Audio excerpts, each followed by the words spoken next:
How to use BibianoFX Bitcoin EA. Number one requirements is VPS for the EA to trade 24 hours Monday to Friday. Install FBS MetaTrader 4 on the VPS, then open the MetaTrader 4. Go to File, open data folder, MQL4, Experts.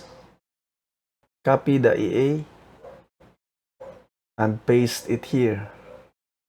So here is the EA now. You can close.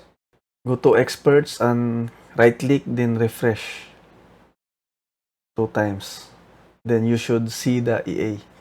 This EA work on gold, cryptocurrency, Bitcoin, and CFD Cash US 500. Go to template that you have downloaded. Right click, template, load,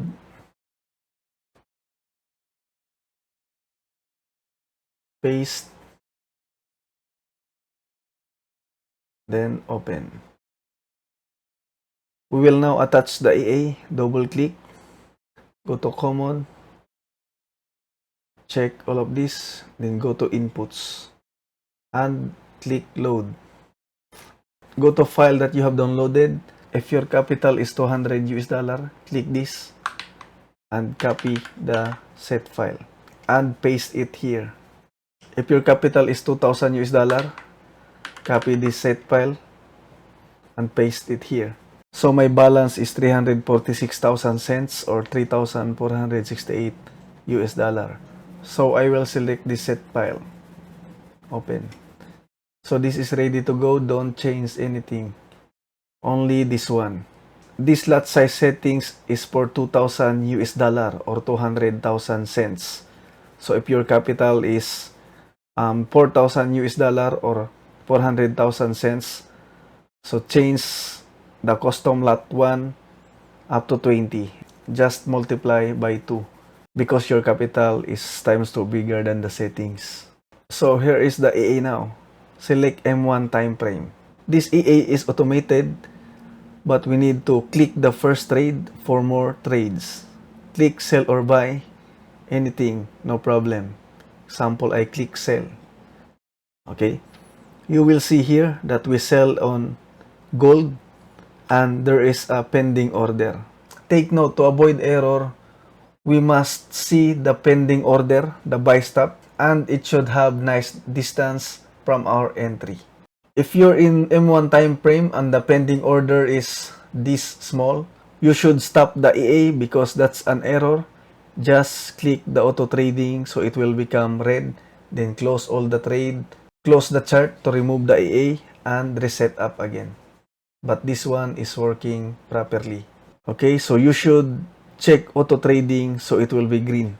And if your trade has no pending order, okay, again, turn off the auto trading, close all the trades, close the chart, and reset up again. So we will now trade Bitcoin. Okay, template,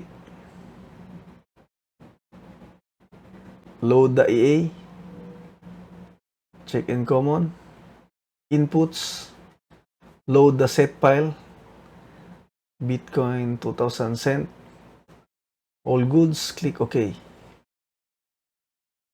Hide this one and click anything, sell or buy, no problem.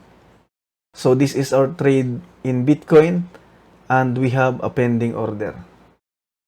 Okay, so move to M1 and we should see a nice gap from our entry and our pending order. So nice gap and we have a pending order. So the EA is working properly. Okay, so we will trade on US 500. Okay, load US 500. So this one, click OK, hide this one, move to M1, click buy or sell, no problem. So this is our trade and we have a pending order.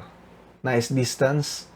So the EA is working correctly. So again, if no pending orders or the pending orders is very close to the entry, close all the trade, negative or positive, close the chart and reset up.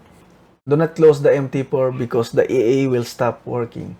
If your trade is done with profit, you can trade again anytime. Just click buy or sell.